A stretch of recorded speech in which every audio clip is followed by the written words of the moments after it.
ಹುಬ್ಬಳ್ಳಿಯಲ್ಲಿ ಮರ್ಯಾದೆ ಹತ್ಯೆ ಪ್ರಕರಣಕ್ಕೆ ಸಂಬಂಧಪಟ್ಟಂತೆ ಈನಾಂ ವೀರಾಪುರಕ್ಕೆ ಸಚಿವ ಮಹದೇವಪ್ಪ ಭೇಟಿ ನೀಡಿದ್ದಾರೆ. ಮೃತ ಯುವತಿ ಪತಿಯ ಕುಟುಂಬಕ್ಕೆ ಸಾಂತ್ವನವನ್ನ ಹೇಳಿದ್ದಾರೆ. ದೊಡ್ಡಮನೆ ಕುಟುಂಬಕ್ಕೆ ಅಗತ್ಯ ನೆರವಿನ ಭರವಸೆಯನ್ನ ನೀಡಿದ್ದಾರೆ.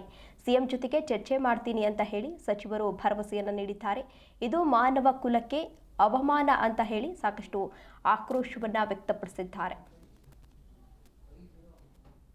ಅವ್ರು ಬರಬೇಕು, ಬಂದಿಲ್ಲ ಅಂತ ನಿಮ್ಗೆ ಅನಿಸಿಕೆ ಇದ್ದರೆ ಅಲ್ಲಿ ಅವರು ಬರದೇ ನಿರ್ಲಕ್ಷ್ಯ ಮಾಡಿದ್ರೆ ಅವ್ರಿಗೆ ತನಿಖೆ ಮಾಡಿ ಸೂಕ್ತ ಕ್ರಮ ತಗೋತೀವಿ.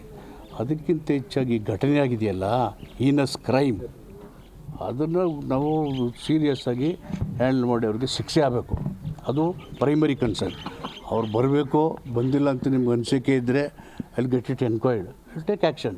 ಸರ್, ಮಾನ್ಯ ಹೆಸರಿನಲ್ಲೇ ಒಂದು ಮರ್ಯಾದೆ ಹತ್ಯೆ ಒಂದು ಮಸೂದೆ ತಿದ್ದುಪಡಿ ಮಾಡಬೇಕು ಅಂತ ನೋಡೋಣ. ನಾನು ಬರ್ತಾವೆ ಮುಖ್ಯಮಂತ್ರಿಗಳ ಜೊತೆ ಮಾತಾಡಿದೆ. ನಾನು ನಮ್ಮ ಸೆಕ್ರೆಟರಿ ಕಮಿಷನರ್ ಎಲ್ಲ ಒಟ್ಟಿಗೆ ಬಂದ್ವಿ. ನಿನ್ನೆ ಕೂಡ ಚರ್ಚೆ ಮಾಡಿದ್ದೀವಿ. ಖಂಡಿತವಾಗಿ ಇಂಥ ಒಂದು ಹೀನಸ್ ಕ್ರೈಮ್, ಇದು violation of human rights. It's A clear cut murder. ಇದನ್ನು ಸಹಿಸ್ಕೊಳ್ಳೋಕ್ಕಾಗಲ್ಲ.